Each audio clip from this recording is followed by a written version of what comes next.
মদিনার পোশাক পরতে চায় না, কিন্তু আজ আর্জেন্টিনা ব্রাজিলের পতাকা লাগায় গেঞ্জি পরে। বাংলাদেশের পতাকার গেঞ্জি পরছো কয়দিন? বেঈমানের গোলাম হয়ে গেলি। শুনলাম কয়েকদিন আগে আমার যাত্রাবাড়ি এলাকায় কালেমার পতাকা নামায় ফেলছে। আমি সেদিন এক জায়গায় বলেছি, দুনিয়ার ভিন্ন কোনো পতাকা থাকবে কি থাকবে না জানি না, তবে কালেমার পতাকা থাকবে। যারা কালেমার পতাকার বিরুদ্ধে যাবে ওদের বিরুদ্ধে আন্দোলন হবে। তো কো যাও সুন্নতে আহমদ কো যা, তো কো যাও সুন্নতে আহমদ কো যা, বা মুহাম্মদ কাইবুয়াদ নিসবতরা মান আহাব্বা সুন্নতি কৌলে রসুল মজদায়ে কানা মাই হাম কুন কবুল।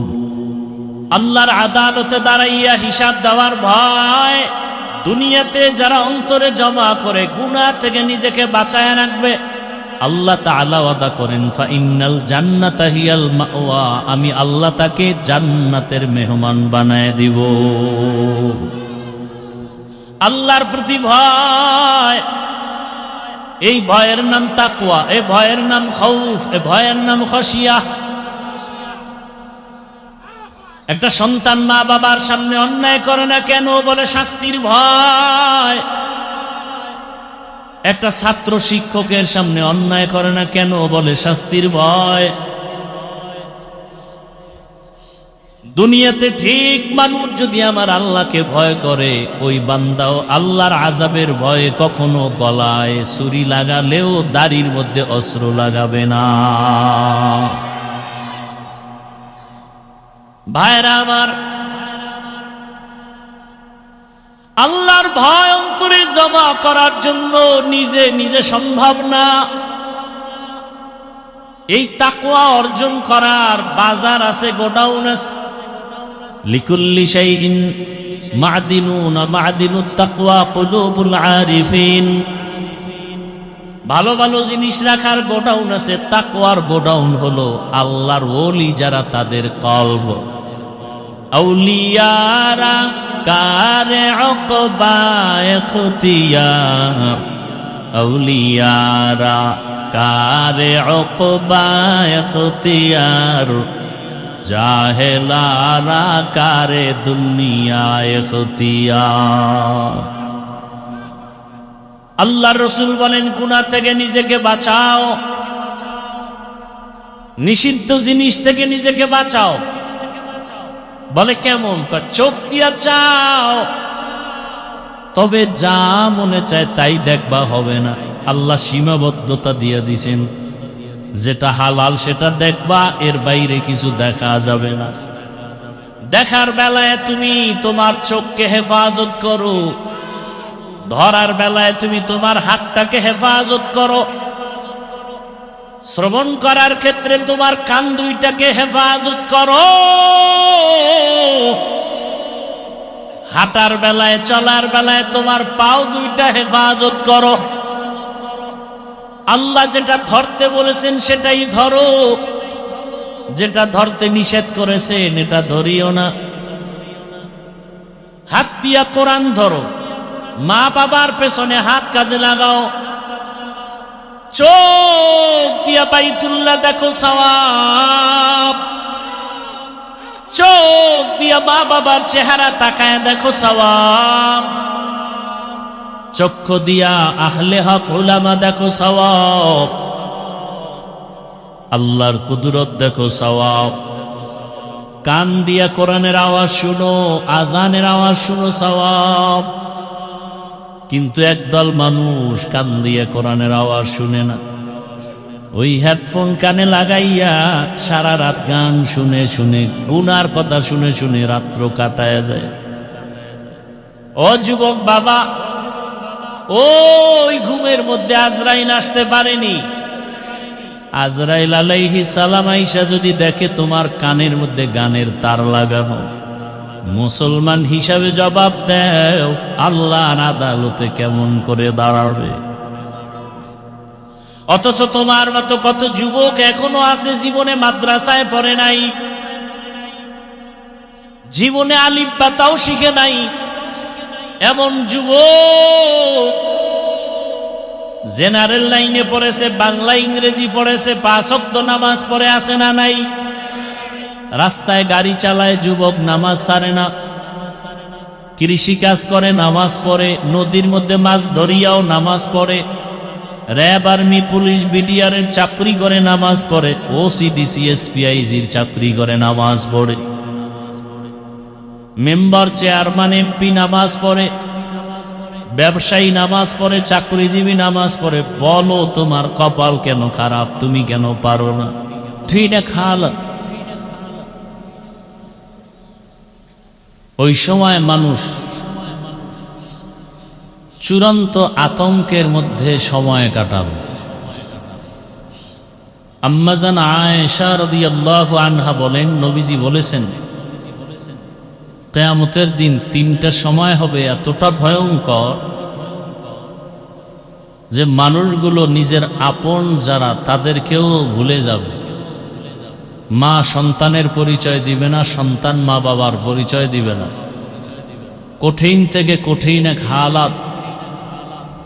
একটা সময় হবে আমল নামা হাতে দেওয়ার সময়।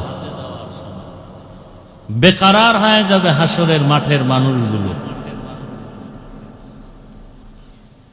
আমল নামা হাতে দেওয়ার সময় এক কঠিন সময়। মিজানের পাল্লা ওজনের সময় হবে আর এক কঠিন সময়। মানুষ বেকারার হয়ে যাবে। আমল নামা ডান হাতে আসে না বাম হাতে। মিজানের নেকের পাল্লা ভারী হয় না গুনার পাল্লা। পাগলের মতো হয়ে যাবে, চিৎকার করতে থাকবে। আর একটা কঠিন সময় হবে পুলসিরাত পার হওয়ার সময়। আল্লাহর আদালতে দাঁড়ায়া হিসাব দেওয়াটা। আপনারা জানেন উম্মতেরা ছোটাছুটি করবে সুপারিশের জন্য। আদম সফিউল্লাহ কাঁদবেন নিজের চিন্তায়, উম্মতের কথা ভুলেই যাবে। মূসা নবী কাঁদবেন নিজের চিন্তায়, উম্মতকে ভুলে যাবেন। ঈসা নবী কাঁদবেন নিজের চিন্তায়, উম্মতকে ভুলে যাবেন।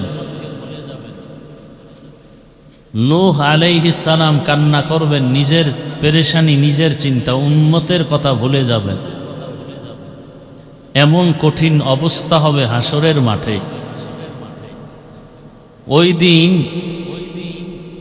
একটা নেকের টান পড়ে গেছে এক বান্দার। নবীজি বলেন, আল্লাহ বলবে একটা নেক পেলেই সে কোথায় যাবে? আল্লাহ বলবে, দেখো তো তোমার আপন কেউ আছে কিনা একটা নেক দেওয়ার জন্য। ঘুরতে ঘুরতে যাবে, ঘুরবে সব জায়গায়। ছেলের কাছে যাবে, ছেলে বলবে, দুনিয়াতে আমার বাবা ছিল ঠিক, তবে তুমি যে আমার বাবা এটা আমি বিশ্বাস করি না, যাও। এভাবে ঘুরতে ঘুরতে কেউ একটা নেক দিবেন। যখন নিরাশ হয়ে আল্লাহর আদালতের দিকে যাবে, হঠাৎ দেখবে এক বুড়া মানুষ, সে কোথাও বসে কাঁদতেছে। বলবে, তুমি যাও কই, চাও কি? বলে, একটা নেক। বলে, আমার কাছে একটা নেক আছে। সে তার কোনো আত্মীয়? বলবে, আমার কাছে একটা নেক আছে। আর কোনো নেক? তা আমার এক নেক দিয়ে তো আমি জান্নাত পাবো। অতএব তুমি যদি একটা নেক দিয়ে জান্নাত পাও তো ভালো, নাও আমার নেকটা তুমি নিয়ে অন্তত তুমি জান্নাতে যাও। বান্দা মহা খুশিতে আল্লাহর আদালতে যাবেন। আল্লাহ রব্বুল আলামিন বলবে, তোমাকে এই কঠিন সময় তোমার এই নেকটা কে দিল? তোমার ছেলে? বলে, না। মেয়ে? না। স্ত্রী? না। মা বাবা? না, কেউ না। অচেনা এক মুমিন ভাই। তাকে ডাকো। ডাকা হবে তাকে।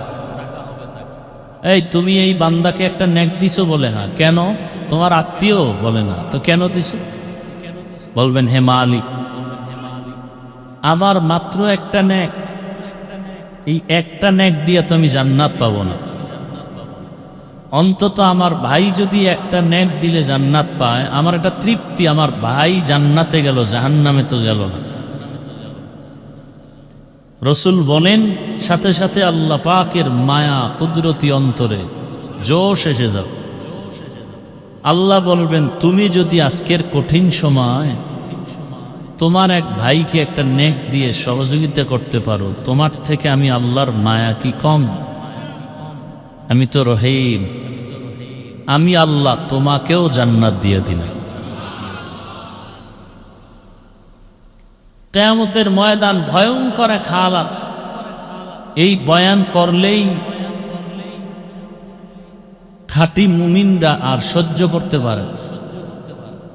হাসরের মাঠের বয়ান করলে মানুষ উজানির মাঠে চিৎকার দেয়,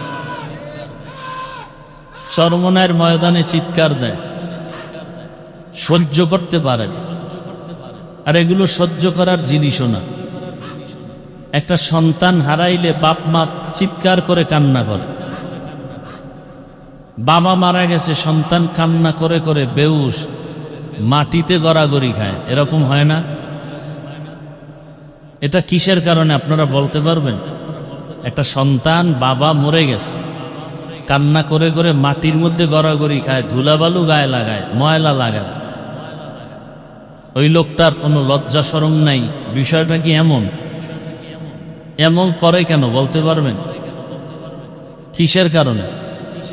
ভালোবাসা, মোহাব্বত। কথা ঠিক? এটা বুঝছেন না?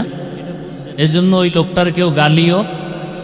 লোকটা বাবার এত ভক্ত, এত মোহাব্বতের, মোহাব্বত তার অন্তরে এত গালেব, সহ্য করতে পারে না, মাটির মধ্যে লাফায়, চিৎকার দেয়, কাদা গায়ে লাগে। ঠিক আল্লাহ পাকের মোহাব্বত যার অন্তরে গালেব, ঈমান যার উপরে গালেব, আল্লাহর মায়া মোহাব্বতের ধ্যান, চেতনা, বিরহের একটা বেদনা যখন শুরু হয়, তখন আল্লাহর আশিক বান্দাও গড়াগড়ি খায়, কান্নাকাটি করে, চিৎকার দেয়। তখন আর লজ্জা শরমের কিছু থাকে না। তখন এটা ইশক আর মোহাব্বতের খেলা চলে। এটা আমরা বুঝি না, দুনিয়া বুঝি, আখেরাত বুঝি না। বাবার মোহাব্বতে, আচ্ছা আরো কাছে আসেন, বাবা তো এটা রক্তের একটা টান। একটা যুবক একটা যুবতীকে ভালোবাসে, এতটুকুই, রক্তের কোনো আত্মীয় না। এই ভালোবাসাকে কেন্দ্র করে যুবক যুবতী খানা দানা ছেড়ে দেয় কি দেয় না? মা বাবাকে ছেড়ে দেয় কি দেয় না? শেষ পর্যন্ত মরণকে বেছে নেয়, এক রশিদে ফাঁসি দেয়। বলেন মাঝখানে কাজ করে কি? ও দুইজনার মাঝখানে কি কাজ করে? ভালোবাসা, মোহাব্বত। এটা বুঝেন, আল্লাহটা বুঝেন না কেন? আল্লাহর প্রতি ভালোবাসা আছে না নেই? এই যে আপনারা এখানে আসছেন ভালোবাসার কারণে, আল্লাহকে ভালোবাসেন, দেখেন নাই, দেখলে কি করতেন? এরকম একটা মজলিস আল্লাহ পাকের নূরের তৈরি আরশে আজিমেও আল্লাহ ফেরেশতাদেরকে নিয়ে মিলাইয়া রাখছেন। এখন আমরা প্রশংসা করি আল্লাহর, আল্লাহ প্রশংসা করে আমাদের। আল্লাহ বলেন, ফেরেশতারা বিসন্দের এলাকার মধ্যে ওই মাঠে মানুষগুলো জমা হয়েছে কেন?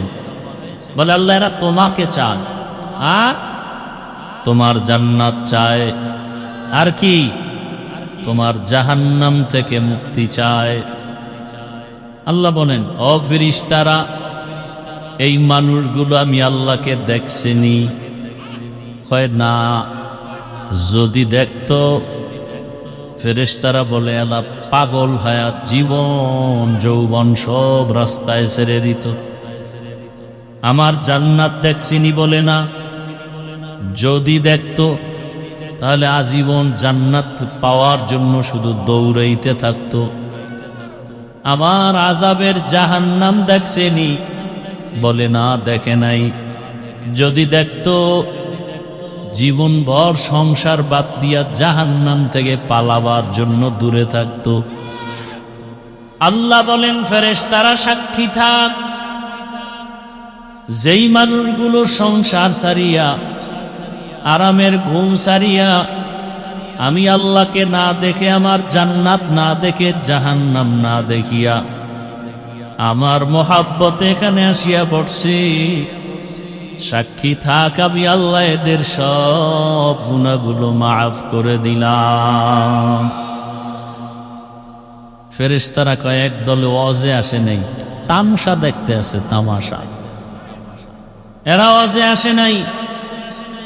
আল্লাহ বলেন আমি এদেরকেও মাফ করে দিলাম। আতিনা ফি দারে দুনিয়া না হাসান, আতিনা ফি দারে উকবা না হাসান, ইয়া গিয়াসাল মুস্তাগীসিন ইহদিনা লাফতিখারা বিল উলুমি ওয়াল গিনা। हर गोरी देने को तू तैयार है, जो न मांगे उससे तू बेजार है। ধ্যান করেন, ধ্যান। আল্লাহর মায়া মোহাব্বতের ধ্যান নাই। দেখেন এখানে আমরা যারা আছি সবাই মুসলমান না, মুমিন না? আপনাদের আল্লাহ একজন আর আমার আল্লাহ আর একজন। বুঝা শুনে বললেন, তাল মিলাইয়েন না। আপনাদের আল্লাহ আমার আল্লাহ দুই না এক? সবাই একমত? বুঝেন কিন্তু। আপনাদের নবী আমার নবী কি? জবান খুলে বলেন সবাই। আপনাদের কোরআন আমার কোরআন, আপনাদের হাদিস আমার হাদিস, আপনাদের কাবা আমার কাবা, আপনাদের কালেমা আমার কালেমা, আপনাদের ধর্ম আমার ধর্ম। দুনিয়াতে আপনি আমি আছি সিস্টেম। বিদায়বেলা কাফনের সংখ্যাও এক, কালার হবে আলাদা। কি মরণকালে কাফনের কালার আলাদা? আমাকে হুজুরদের কালার হবে একরকম আর আপনাদের কালার আর এক রকম। তো কালার লইয়াও তো কিলাকিলি চলে, চলেনি? কে কালো, কে সবুজ, কে সাদা। টুপি যারা পরছে সবুজ কালো সাদা হলেই তো হলো। যারা টুপি পরেই না এগো নিয়ে কোনো চিন্তা নেই। যারা টুপি পরছে এগো পিছে লাগছে। কালা পরলা কেন, সাদা পরলা কেন? মরণকালে কাফনের কালার কি? এক না দুই? কি কালার? সেখানে সবুজ পরো, কালো পরো, চলবে? আচ্ছা, জানাজার সিস্টেম না এই এলাকারটা একটু আলাদা? কবরের সাইজ, আপনাদের এলাকার কবর এক হাত বড়, কি পিছনে কথা বলেন না কেন? কবরের সাইজ সবা এক। কবরে রাখার পরে প্রশ্ন হবে কয়টা? তাও বুঝি আলাদা, তাও এক। এখান থেকে বুঝার কিছু আছে? আল্লাহ এক, নবী এক, কোরআন এক, কাবা এক, ধর্ম এক, কালেমা এক, আসছি এক, বিদায় বেলা যাওয়ার জানাজার নিয়ম, কাফনের কালার সব এক, কবর এক, প্রশ্ন। তাহলে আপনার আমার পোশাক কেন দুই? আশেকে রসুল ভণ্ডরা, পোশাক কেন তোমারটা একরকম আমারটা একরকম? হয়তো সবাই প্যান্ট শার্টটাই পরি, যদি ওইটাই মদিনার পোশাক হয় তো এক পোশাক পরি। আল্লাহ এক, নবী এক, পোশাকও তো এক হওয়া উচিত। কেউ শার্ট প্যান্ট টাই, কেউ আমরা এরকম জামা পরবো কেন? আর যদি বলেন না এই পোশাকটাই মদিনার, তাহলে এটাই পরেন। হ্যাঁ, চালাক যারা তারা বলবে চাকুরি প্যান্ট শার্টটাই কেন? কি জবাব দেন? কিসের কারণে পরে? চাকরি। আমি প্রথম কথা বলবো, যেই চাকরি করতে গিয়া রসুলের পোশাক পরা যায় না সে চাকরি করো কেন রে ভণ্ড? রিজিকের মালিক কে? কয়দিনের জন্য? হ্যাঁ বলেন না কেন? সত্য কথা বলতে অসুবিধা কি? আল্লাহ রিজিকের মালিক। কতক্ষণ? কতটুকু পরিমাণ? অর্ধেক? পরিপূর্ণ? সবাই বিশ্বাস করেন? আচ্ছা, গর্তের পিপিলিকার ক্ষুধা আসেনি, খানা কে দেন? গর্তের অন্যান্য প্রাণীর ক্ষুধা আছে, খানা কে দেন? না আপনারাও মাঝে মাঝে দেন? জঙ্গলের হাজারো প্রাণী আছে, ওদের খানা কে দেন? নদীর মধ্যে হাজারো ধরনের মাছ, ওদের খানা কে দেন? উড়ন্ত পাখি আকাশে উড়ে, ওর খানা কে দেন? বলেন তো ওই নদীর মাছ, এরপরে জঙ্গলের পশু পাখি, এরপরে গর্তের পিপিলিকা, ওরা দামি না আমরা মানুষ দামি? তাহলে আমগো রিজিক কি আল্লাহ দিবেন না? তাহলে চাকরির অজুহাতে প্যান্ট শার্টটাই কেন?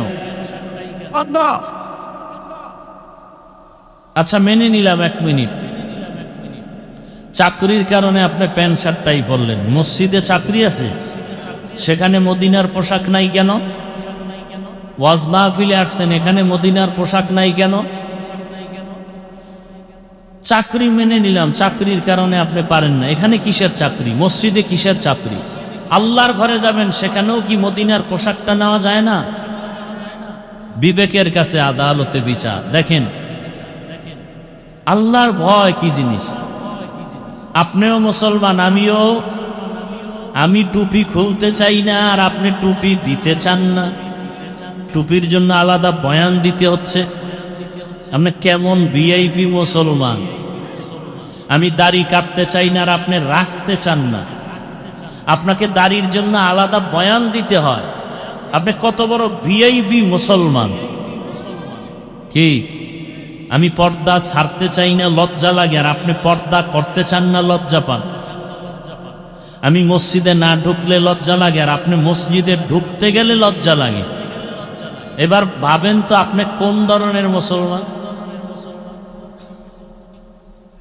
গর্ব সুরত আদমি ইনসাবুদে আহমদ বু জাহলো হামেক সাবুদে আদমিরা আদমিয়ত লাজিমাস উদরা গরবুনা বাশুদ হি জামাস আদমিয়ত লাহম শাহম পোশতে নিস আদমিয়ত জুজরে জয়ে দোস্তে নিস।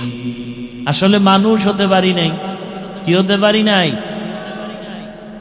বাবায় মারা গেল, একটা সন্তান কান্না করে, মাটি ময়লা গায়ে লাগায়। বাবার ভালোবাসা ঠিক এই দুনিয়াতে আল্লাহর মোহাব্বত যার অন্তরে গালেব হয়ে যাবে, ওই বান্দা আমার আল্লাহর ভালোবাসা এমন পাগল হবে, এক সময় কান্না করে করে করে করে মাটিতে গড়াগড়ি খাবে আমার মাওলাকে পাওয়ার জন্য। প্রেমিক কান্না করে প্রেমিকাকে পাওয়ার জন্য, প্রেমিকা কান্না করে প্রেমিককে পাওয়ার জন্য, ফাঁসির মঞ্চে পর্যন্ত যায়। শামসুল হক ফরিদপুরি রহমাতুল্লাহ আলাইহি বলেছেন, দুনিয়াতে যত মানুষ দেখো সব মানুষ হলো পাগলের দল। এমন একটা মানুষ নাই যারা পাগল না। কেউ টাকার পাগল, কেউ গাড়ির পাগল, কেউ নারীর পাগল, কেউ ক্ষমতার পাগল। যারা ক্ষমতার পাগল এরা নামাজে দাঁড়াইয়েও ক্ষমতা, ঠিক নেই? ক্ষমতার এমন পাগল যে জীবনে টুপি না পরলেও নির্বাচনের আগে টুপি পরে। কিসের পাগল? টুপির পাগল না ক্ষমতার পাগল? কিছু কিছু বেয়াদব দেখবেন রমাজানের আগে আগে দাড়ি রেখে, হাফেজ যুবক রমাজানে তারাবি পড়াবার জন্য দাড়ি রাখে, তারাবি শেষ হয়ে গেলে রমাজানের পরে দাড়ি কেটে ফেলে। এরকম কিছু বেয়াদব আমাদের সমাজে আছে, আমি দেখছি। এরা কি আসলে আল্লাহর পাগল না দুনিয়াদার? হুব্বুদ দুনিয়া রাসু কুল্লি খাতিআ। দুনিয়ার লোভ, দুনিয়ার ভালোবাসা সবকিছু ধ্বংসের মূল কারণ। হ্যাঁ, আল্লাহ হেদায়েত দান করুন। একটু চিন্তা করেন তো, আপনিও মুসলমান, আমিও মুসলমান। আমি দাড়ি কাটতে চাই না, আপনি রাখতে চান না। আমি টুপি খুলতে চাই না, আপনি টুপি দিতেই চান না। আপনি বলেন টুপি মাথায় দিলে মাথা গরম। মদিনার পোশাক পরতে চায় না, কিন্তু আজ আর্জেন্টিনা ব্রাজিলের পতাকা লাগায় গেঞ্জি ভরে, ঠিক নেই? বাংলাদেশের পতাকার গেঞ্জি পরছো কয়দিন? বেঈমানের গোলাম হয়ে গেলি। শুনলাম কয়েকদিন আগে আমার যাত্রাবাড়ি এলাকায় কালেমার পতাকা নামায় ফেলছে। আমি সেদিন এক জায়গায় বলেছি, দুনিয়ার ভিন্ন কোনো পতাকা থাকবে কি থাকবে না জানি না, তবে কালেমার পতাকা থাকবে। যারা কালেমার পতাকার বিরুদ্ধে যাবে ওদের বিরুদ্ধে আন্দোলন হবে।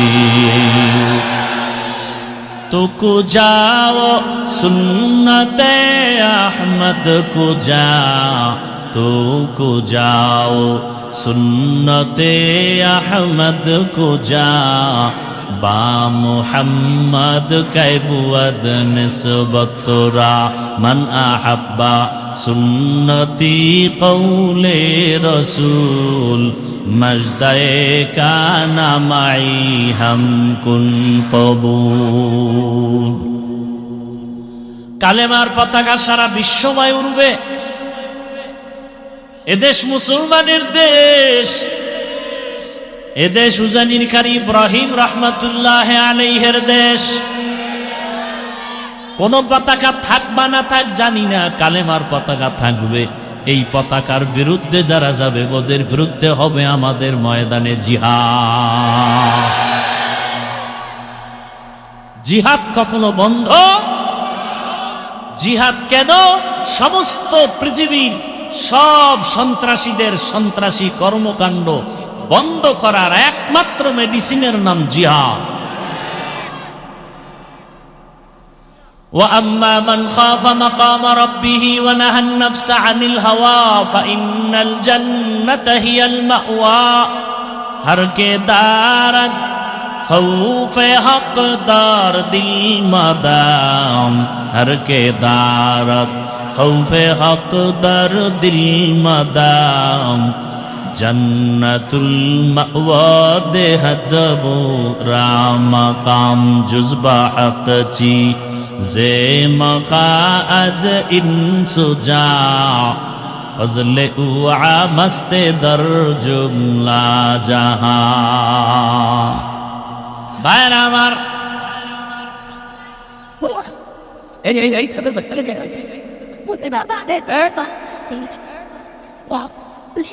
এত পাগলামি, গরম বেশি তো পাগলের পাগলামিও বেশি।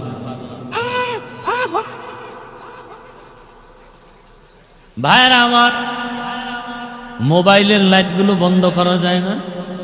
এই কপাল পোড়া, 24টা ঘন্টা মোবাইল মোবাইল মোবাইল, বাথরুমে গিয়েও মোবাইল, সারা রাত মোবাইল।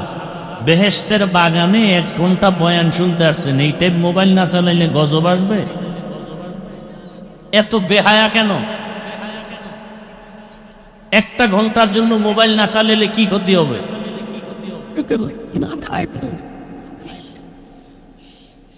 আল্লাহ হেদায়েত দান করো। আল্লাহর আদালতে দাঁড়াইয়া হিসাব দেওয়ার ভয়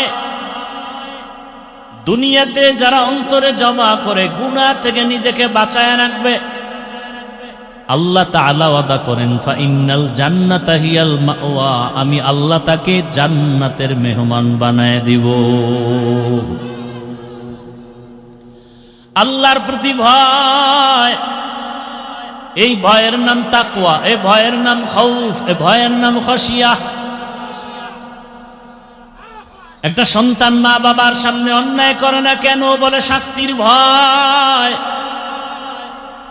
একটা ছাত্র শিক্ষকের সামনে অন্যায় করে না কেন? বলে শাস্তির ভয়। দুনিয়াতে ঠিক মানুষ যদি আমার আল্লাহকে ভয় করে, ওই বান্দাও আল্লাহর আযাবের ভয়ে কখনো গলায় ছুরি লাগালেও দাড়ির মধ্যে অস্ত্র লাগাবে না। ভাইরা আমার, আল্লাহর ভয় অন্তরে জমা করার জন্য নিজে নিজে সম্ভব না। এই তাকওয়া অর্জন করার বাজার আছে, গোডাউন আছে। লিকুল্লি শাইইন মা'দিনুন, মা'দিনুত তাকওয়া কুলুবুল আরিফিন। ভালো ভালো জিনিস রাখার গোডাউন আছে, তাকওয়ার গোডাউন হলো আল্লাহর ওলি যারা, তাদের কলব। আউলিয়ারা কারে উকবা ইখতিয়ার, আউলিয়ারা কারে উকবা ইখতিয়ার, জাহেলানা কারে দুনিয়া ইখতিয়ার। আল্লাহর রাসূল বলেন, গুনাহ থেকে নিজেকে বাঁচাও, নিষিদ্ধ জিনিস থেকে নিজেকে বাঁচাও। বলে কেমন? চোখ দিয়া চাও, তবে যা মনে চায় তাই দেখবা হবে না। আল্লাহ সীমাবদ্ধতা দিয়ে দিছেন, যেটা হালাল সেটা দেখবা, এর বাইরে কিছু দেখা যাবে না। দেখার বেলায় তুমি তোমার চোখকে হেফাজত করো, ধরার বেলায় তুমি তোমার হাতটাকে হেফাজত করো, শ্রবণ করার ক্ষেত্রে তোমার কান দুইটাকে হেফাজত করো, হাঁটার বেলায় চলার বেলায় তোমার পাও দুইটা হেফাজত করো। আল্লাহ যেটা ধরতে বলেছেন সেটাই ধরো, যেটা ধরতে নিষেধ করেছেন এটা ধরিও না। হাত দিয়া কোরআন ধরো, মা বাবার পেছনে হাত কাজে লাগাও, চোখ দিয়া বাইতুল্লাহ দেখো সওয়াব, চোখ দিয়া মা বাবার চেহারা তাকায় দেখো সওয়াব, চক্ষু দিয়া আহলে হক উলামা দেখো সওয়াব, আল্লাহর কুদরত দেখো সওয়াব। কান দিয়া কোরআনের আওয়াজ শুনো, আজানের আওয়াজ শুনো সওয়াব। কিন্তু একদল মানুষ কান দিয়ে কোরআনের আওয়াজ শুনে না, ওই হেডফোন কানে লাগাইয়া সারা রাত গান শুনে শুনে, গুনার কথা শুনে শুনে রাত্র কাটায় দেয়। ও যুবক বাবা, ওই ঘুমের মধ্যে আজরাইল আসতে পারেনি। আজরাইল আলাইহিস সালাম আইসা যদি দেখে তোমার কানের মধ্যে গানের তার লাগানো, মুসলমান হিসাবে জবাব দেও, আল্লাহর আদালতে কেমন করে দাঁড়াবে?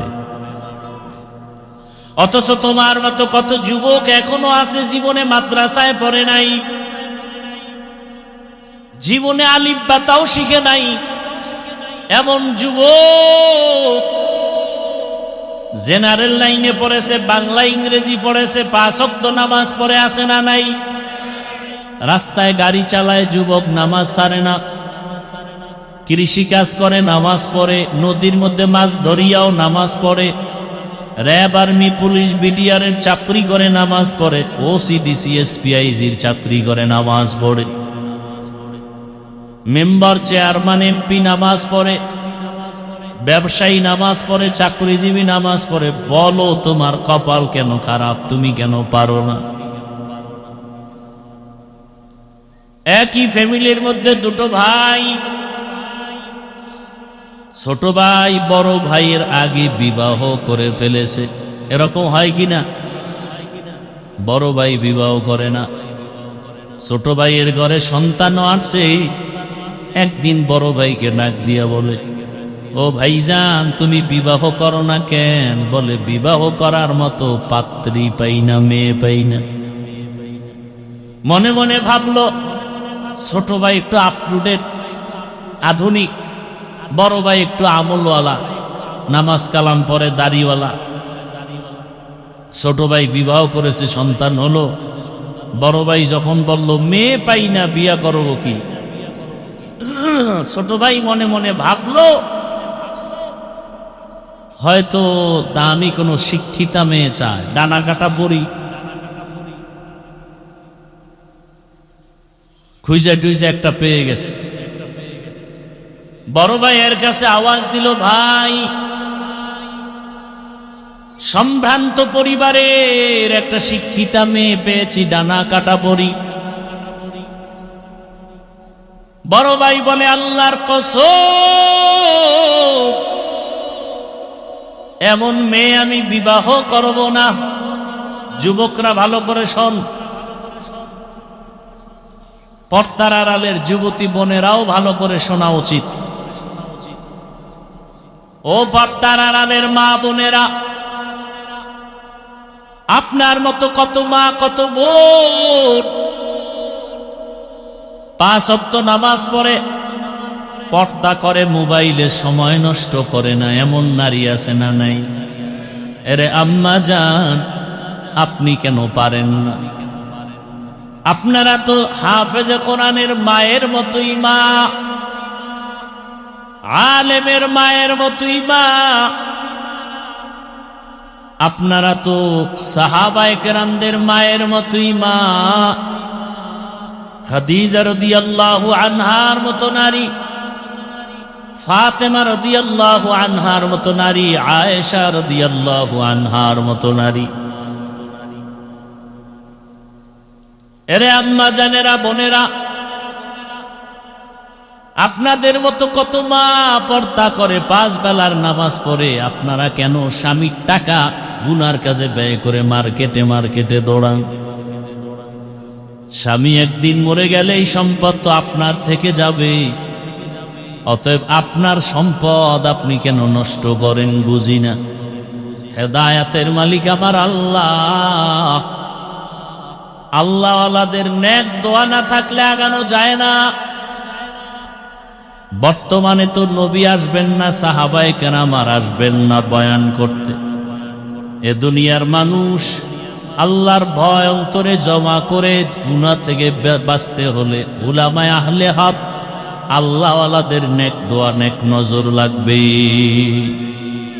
সোহবতে সালে তোরা সালে গুনাহ, সোহবতে তালে তোরা তালে গুনাহ। কি আপনাদের কষ্ট হইতেছে? ভাইরা আমার, বড় ভাই বলল এমন ডানা কাটা পড়ি আমি। এবার ছোট ভাই কয়, তাহলে তুমি কেমন মেয়ে চাও? এবার খেয়াল করেন। বড় ভাই ডাক দিয়ে কয়, ছোট ভাই, এমন একটা মেয়ে আমি চাই আমার সঙ্গিনী বানাবার জন্য, আমার ধর্মিনী বানাবার জন্য, আমার আপন স্ত্রী বানাবো। এমন একটা মেয়ে চাই যেই মেয়েটা আমার ডান হাতটা ধরে আমাকে জান্নাতের পথে আগায় দিবে। ছোট ভাইকা, তোর কপালে বিয়া নাই, কারণ এমন মেয়েও ভাবি না। বড় ভাই ডাক দিয়ে কয়, শোন ছোট ভাই, শোনো, আল্লাহ যদি কবুল করে সময় বেশি লাগবে না। আল্লাহ যদি কবুল করে নেন সময় বেশি প্রয়োজন হবে না।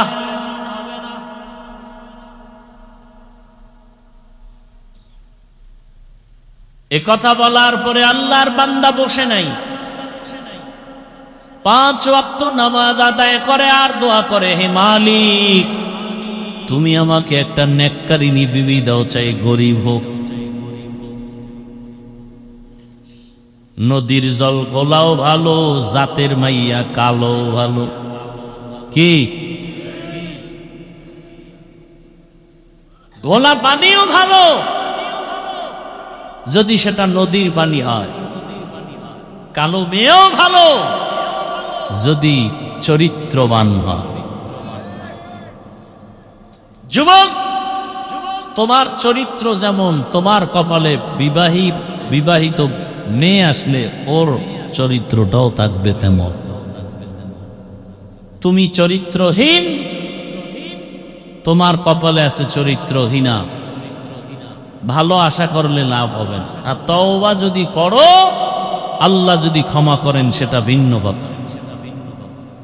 আল্লাহর বান্দা মুনাজাতে নামাজে দোয়া করে, হে আল্লাহ,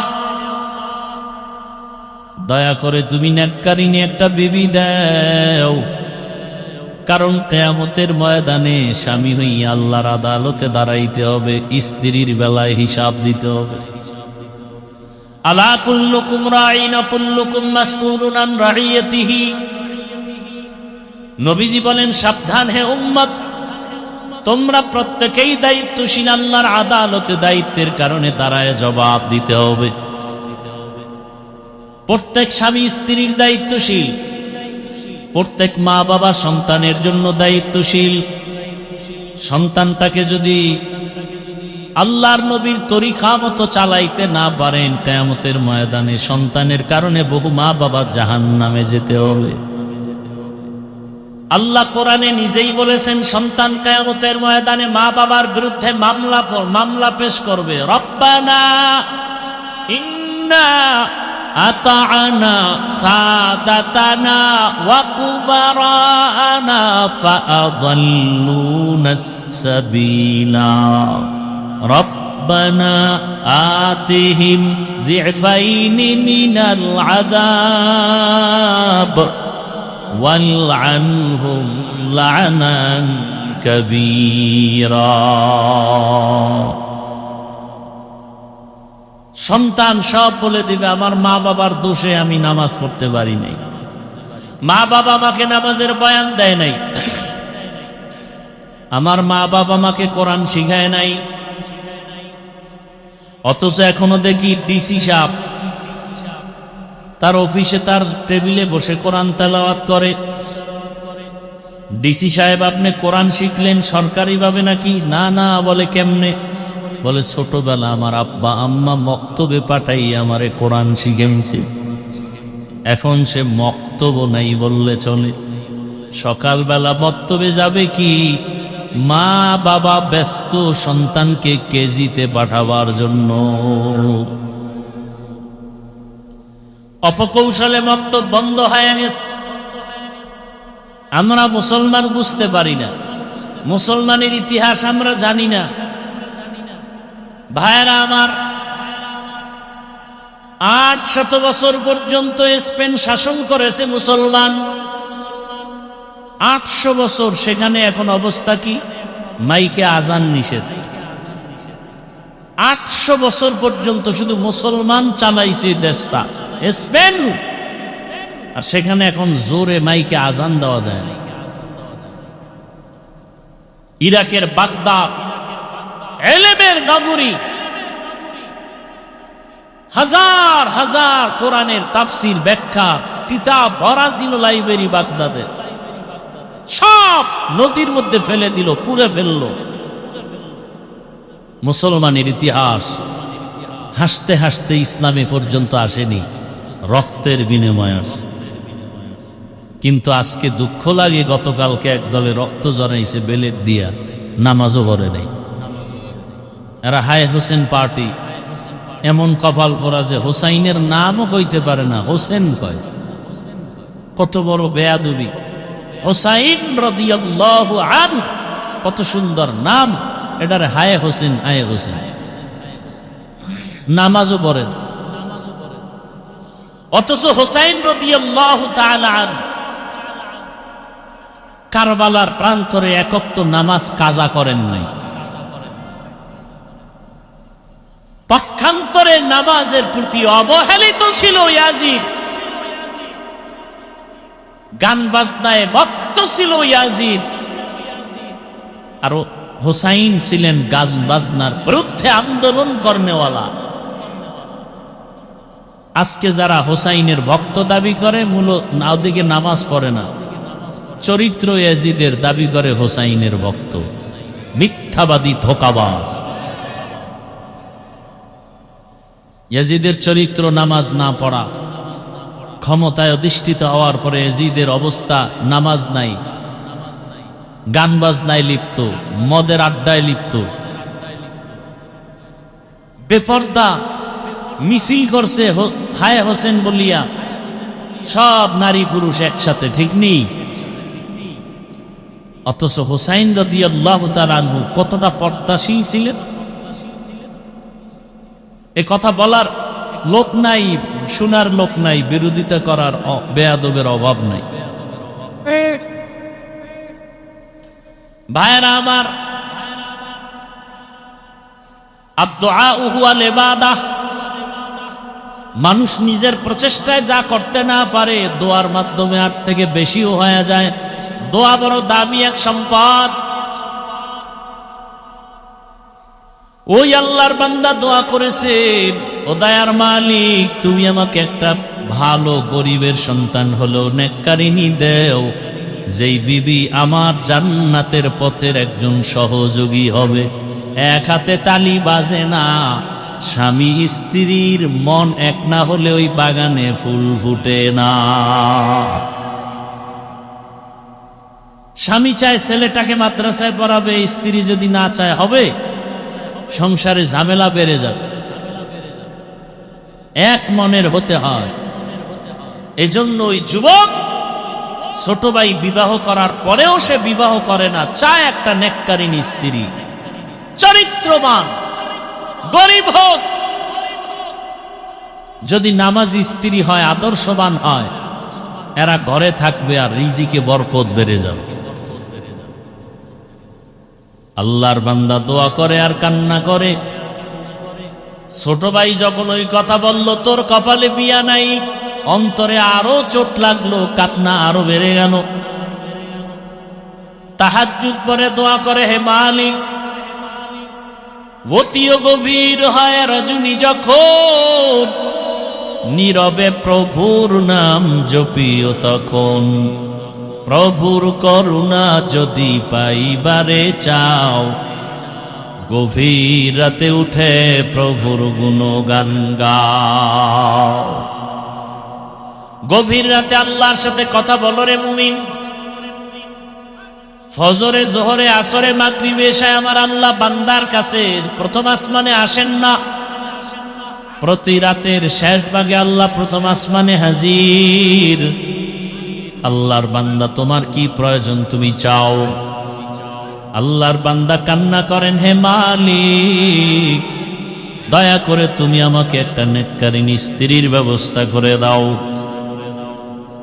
হঠাৎ করে ওই আল্লাহর বান্দার কানে একদিন আওয়াজ আসলো, পাশের এলাকায় একজন আল্লাহওয়ালা আসছেন মসজিদে, মানুষ তার কাছে দোয়া নিতে যায়।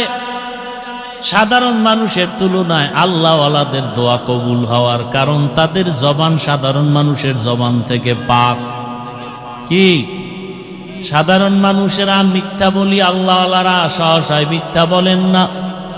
আমরা সাধারণ মানুষ গালি দেই, আল্লাহওয়ালারা ইচ্ছা করে গালি দেন না। আর যারা গালি দেয় তারা আল্লাহওয়ালা হতে পারে না। গালি দেওয়া হারাম, মিথ্যা বলা হারাম। বড় ভাই খবর পেল এলাকায় একজন আল্লাহওয়ালার সে ভিন্ন এলাকায় মানুষ ওখানে গিয়া নামাজ আদায় করে আর দোয়া নেয়। ওই যুবক একদিন ফজরের নামাজ আদায়ের জন্য ওখানে চলে গেলেন, গিয়া ওই আল্লাহওয়ালার পেছনে নামাজ আদায় করলেন। নামাজ আদায় করার পরে খুশুসি ভাবে বসলেন, হযরত আমার জন্য একটু দোয়া করবেন। হুজুর পরিচয় নিল, কোন এলাকায় বাড়ি, বলে পাশের এলাকা। বিবাহ করেছেন কিনা, বলে না। বয়স কত, বলে এত করেন না কেন, বলে আমি যেই মেয়ে চাই পাই না। কি চাও? এমন একজন মেয়ে আমি চাই যেই মেয়েটা আমার স্ত্রী হইয়া আমাকে জান্নাতের পথে আগায় দিবে, স্ত্রীর সহযোগিতা আমি জান্নাতের পথে আগায় যাব। আল্লাহর ওলি বলে দোয়া করি, আল্লাহ ব্যবস্থা করে দেন। কথা চলতেছে চলতেছে চলতেছে, হঠাৎ মসজিদের বাহির থেকে জানালার পার্শ্বে একটা মেয়ের কণ্ঠে সালামের আওয়াজ। আসসালামু আলাইকুম ওয়া রাহমাতুল্লাহ বলে বলেন, হযরত আমি এই এলাকার একটা মেয়ে সন্তান, দোয়ার জন্য আসছি পর্দার আড়ালে। আমার বাবা নাই, দোয়া করবেন, আমরা গরিব এতিম। ও মা, তোমার বয়স কত? বলে এত। বিবাহ হয়েছে নাকি? বলে না। কেন হয় না বলো? বলে আমি প্রতিদিন নামাজ আদায় করি আর কান্না করি, আল্লাহ এমন একটা স্বামী আমারে মিলায় দেও যেই স্বামী আমার ডান হাত ধরে জান্নাতের পথে আগায় দিবে। পাওয়া গেছেনি? আল্লাহর ওলি বলে, মা তুমি যদি মনে কষ্ট না নাও, আমি যদি প্রস্তাব দেই তুমি মানবানি? বলে হ্যাঁ হুজুর, আপনার কথা আমি ফেলতে পারবো না।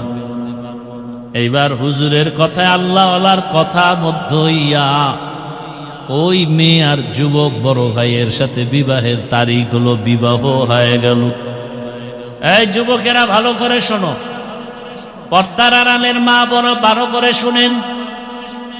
এবার এই যুবক যুবতী হালাল পন্থায় বিবাহের বন্ধনে এসে কোন রকম সংসার চালায়, গরিবী হালাত। একেবারে পাহাড়ের পার্শ্বে গিয়া ঘর উঠাইছে, মানুষের মাঝে পর্দা রক্ষা হয় না বিদায় আল্লাহর বান্দা ওখানে নামাজ আদায় করে, কাজ করে, নামাজ বন্ধ করে না। ফজরের নামাজ, তাহাজ্জুদের নামাজ আদায় করে। স্বামী আর স্ত্রী এক জায়গায় বসে আমার মাওলার কাছে দোয়া করে, ও দয়ার মালিক, দুইজনে দুই দিক থেকে দোয়া করছি, কবুল করছো। আমার স্বামী এমন একটা মেয়ে চাইছে, তুমি মিল। আবার স্বামী বলে এমন একটা স্ত্রী চাইছি, তুমি মিলাই দিছো। এইবার আমার জীবনের শেষ একটা চাওয়া। স্ত্রীও দোয়া করে, স্বামীও দোয়া করে, আল্লাহ একটা নেককার সন্তানের ব্যবস্থা করে দাও। ইব্রাহিম আলাইহিস সালাম ৮০ বছর বয়স পার হওয়ার পরে নেককার সন্তানের দোয়া করলেন, রব্বি হাবলি মিনাস সালিহিন। ওই যুবক যুবতীও দোয়া করে, আল্লাহ নেককার সন্তান দাও। আল্লাহর কাছে চাইতে হয়, চাইলে আমার মাওলা বড় খুশি হয়ে যায়। দুনিয়াওয়ালারা চাইলে বেজার হয়, আল্লাহ চাইলে কি হয়? আল্লাহ কয় আমার কাছে চাও। দুনিয়াওয়ালারা বেজার হয় কেন? বলে ওরা অভাবী, আর আমি আল্লাহর কোনো অভাব নাই। ইয়া আইয়ুহান নাস আনতুমুল ফুকারাউ ইলাল্লাহ ওয়াল্লাহু হুয়াল গনিয়্যুল হামিদ।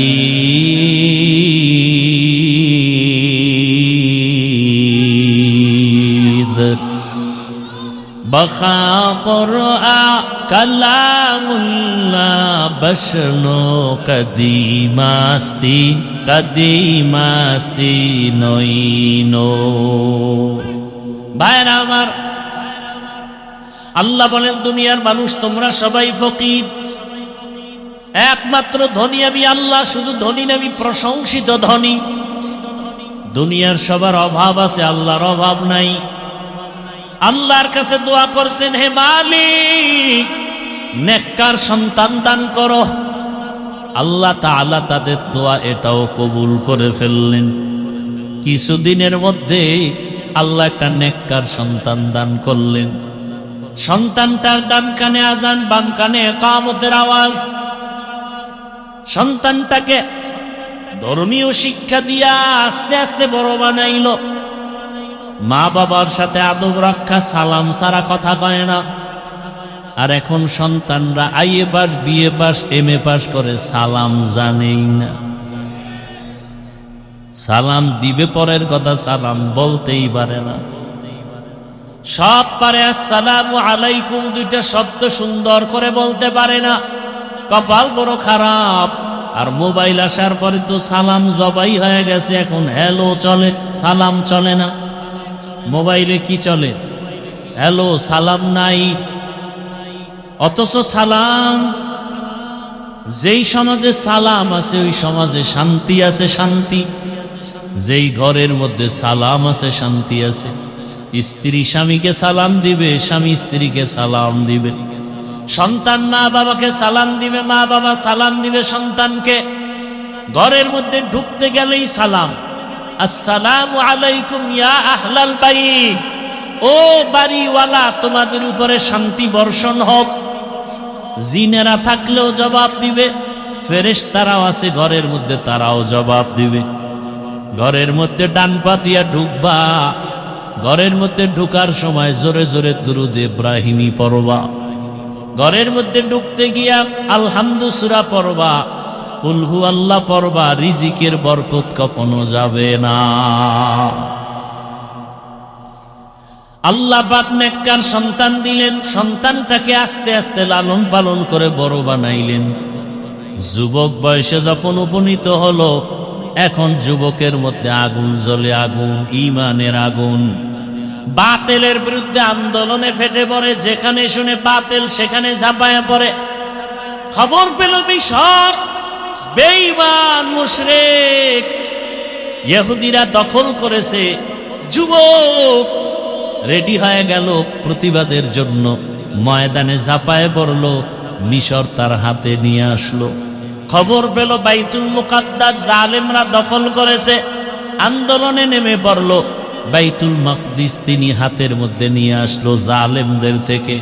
এই যুবকেরা, শিক্ষিত বাবারা, মোবাইলটা যদি হাতে থাকে, বাসায় যাইয়া গুগলে সার্চ দিয়া নামটা বলবো, তুমি এটার ঘটনা তালাশ করে দেখবা। এমন বাবা, এমন মায়ের সন্তান, যুবকের ইমানের স্পিরিট। এই যুবককে, এই যুবকের নাম দুনিয়ার সব ইতিহাসবিদরা জানে, সুলতান সালাহউদ্দিন আইয়ুবী রহমাতুল্লাহ আলাইহি। এতক্ষণ যে ঘটনা শুনাইলাম, কার নাম? মোবাইলে গুগলে সার্চ দাও, মোবাইল খুললে শুধু অন্যায় করো কেন? ভালো ভালো জিনিস দেখারও তো সুযোগ আছে। ইউটিউব খোলো, তুমি ওলামায়ে কেরামের বয়ান শোনো, কোরআন তেলাওয়াত শোনো, মক্কা মদিনার ইমামের তেলাওয়াত শোনো। গুগলে সার্চ দাও, আসমানটা কেমনে বানানো হলো, গ্রহ নক্ষত্রগুলো, সৌরজগৎ কেমনে বানানো হলো, এগুলো গুগলে সার্চ দাও। আর কাগজ কলমে লেখো, গবেষণা করো, আদর্শবান হও। যুবক, সালাউদ্দিন, সুলতান সালাহউদ্দিন আইয়ুবীর ইতিহাস পড়ো। অল্প বয়সে গোটা দুনিয়াতে আলোড়ন সৃষ্টি করে ফেললো তার আদর্শ দিয়া, ইমানের স্পিরিট। আমি চাই যুবক, তুমি ডাক্তার হও, প্রফেসর হও, তবে তোমার আদর্শটা সালাহউদ্দিন আইয়ুবীর মতো হতে চাই। তুমি ইঞ্জিনিয়ার হলেও যেন কোরআন পড়া ভুলে না যাও, ডাক্তার হলেও যেন কোরআন পড়া ভুলে না যাও। তোমার মতো কত ডাক্তার যুবক জেনারেল লাইনে পড়ে ডাক্তার হইয়া কোরআন পড়তে পারে না? পারে না। তুমি পারো না কেন? তওবা করো। জীবনে তো গুনাহ কম করো নাই। কত গান শুনছো, কত দাড়ি কাটছো, কত বেপরদার আড্ডায় গেছো, পার্কে গেছো, কত রাত্র মোবাইলে গুনাহ করে কাটাইছো। এখন সময় আছে, তওবা করো। মনে মনে আমার আল্লাহকে ডাকো, আর গুনাহ করবা না, দাড়ি কাটবা না, নামাজ ছাড়বা না, বেপরদায় চলবা না। ও মা বোনেরাও তওবা করেন। আর স্বামীর মান নষ্ট করবেন না, মোবাইলে সময় নষ্ট করবেন না, নামাজ ছাড়বেন না। সন্তানটাকে কোরআনওয়ালা, নামাজি, আদর্শবান ডাক্তার বানাবেন। কোরআন পড়নেওয়ালা, নামাজি, আদর্শবান ইঞ্জিনিয়ার বানাবেন। কোরআন পড়নেওয়ালা, নামাজি, আদর্শবান প্রফেসর বানাবেন। কিন্তু কোরআন যেন ভুলে না যায়। আল্লাহর কাছে দোয়া করেন একটা নেককার সন্তানের জন্য। আল্লাহর কাছে অভাব নাই। এমন আদর্শ মুরব্বীরা রেখে যাবে, সন্তানটা যেন মরিয়া গেল যেন আপনাদের জন্য দোয়া করে আর বলে, আমার মা বাবা আদর্শবান ছিল, নামাজি ছিল, আমার মা বাবার আদর্শের কারণে আমি সন্তান নামাজি হয়েছি, কোরআন পড়নেওয়ালা হয়েছি। মা বাবা বড় আদর্শবান ছিল, কখনো তর্ক করে নাই, ঝগড়া করে নাই, মোবাইলে সময় নষ্ট করে নাই। আমার মা বাবা কখনো কেউ কাউকে গালাগালি করে নাই। সন্তান তখন দোয়া করবে। আর যদি মা বাবার আদর্শ আপনাদের খারাপ হয়, সন্তান এক সময় ধিক্কার দিয়া বলবে, আমার মা বাবা নামাজ পড়ে নাই, আমি কেমনে নামাজি হব? আমার মা বাবা সারাদিন তর্ক বিতর্ক, ঝগড়া, গালাগালি, মোবাইল নিয়ে পড়ে থাকতো, আমার মা বাবার কারণে আমি খারাপ হয়ে গেছি। ও মা বোনেরা, মা বাবারা, মুরব্বীরা, সন্তানের অভিশাপ পাবেন, সন্তানের ধিক্কার পাওয়ার মতো কাজ করিয়েন না। এখনো সময় আছে, তওবা করেন। আর নামাজ ছাড়বেন না, আর বেপরদায় চলবেন না। মা বাবার দোয়া নিয়ে স্বামীর মাল হেফাজত করবেন, নামাজ আদায় করবেন, মোবাইলে গুনাহ করবেন না। ও যুবক বাবারা, তওবা করো। আর দাড়ি কাটবা না, নামাজ ছাড়বা না, বেপরদায় চলবা না। মা বাবার দোয়া নিয়া, শিক্ষকের দোয়া নিয়া, উলামায়ে কেরামের দোয়া পরামর্শ নিয়া নবীজির আদর্শ সুন্নাত অনুযায়ী জীবন চালাইবা। তওবা করার মতো যদি অন্তর তৈরি হয়, খাঁটি অন্তরে তওবা করতে পারো, আল্লাহ তাআলা সাথে সাথে তোমার গুনাহ মাফ করে দিবেন। তওবাওয়ালা যদি অন্তর থাকে, দুটো হাত আমার আল্লাহকে দেখায়া দাও। আয় আল্লাহ, হাতগুলো কবুল করে নেন, তওবা কবুল করে নেন। আয় আল্লাহ, আমরা তওবা করছি, আর দাড়ি কাটবো না, নামাজ ছাড়বো না, বেপরদায় চলবো না, মা বাবার সাথে বেয়াদবি করবো না, উলামায়ে কেরামের দোয়া নিয়া, শিক্ষকের দোয়া নিয়া, নবীর সুন্নাত অনুযায়ী চলবো। আয় আল্লাহ আমার তওবা আমাদের তওবা কবুল করে নেন, তওবার উপরে মজবুত হইয়া চলার তৌফিক দান করেন, আমিন। আলহামদুলিল্লাহি রাব্বিল আলামিন, ওয়াসসালাতু ওয়াসসালামু আলা সাইয়্যিদিল আমবিয়াই ওয়াল মুরসালিন ওয়া আলা আলিহি ওয়া আসহাবিহি আজমাইন। ইয়া আরহামার রাহিমিন, ইয়া আরহামার রাহিমিন, ইয়া আরহামার রাহিমিন। রব্বিরহামহুমা কামা রব্বায়ানি সগীরা। আল্লাহুম্মা ইন্নাকা আফুউন কারীম তুহিব্বুল আফওয়া ফা'ফু আন্না। আল্লাহুম্মা ইন্না নাসআলুকা রিযাকা ওয়াল জান্নাহ ওয়া নাউযু বিকা মিন সাখাতিকা ওয়ান নার। আল্লাহুম্মা রাব্বান নাস আযহিবিল বা'সা ইশফি আনতাশ শাফি লা শিফাআ ইল্লা শিফাউক শিফাআন লা ইউগাদিরু সাকামা। আল্লাহুম্মা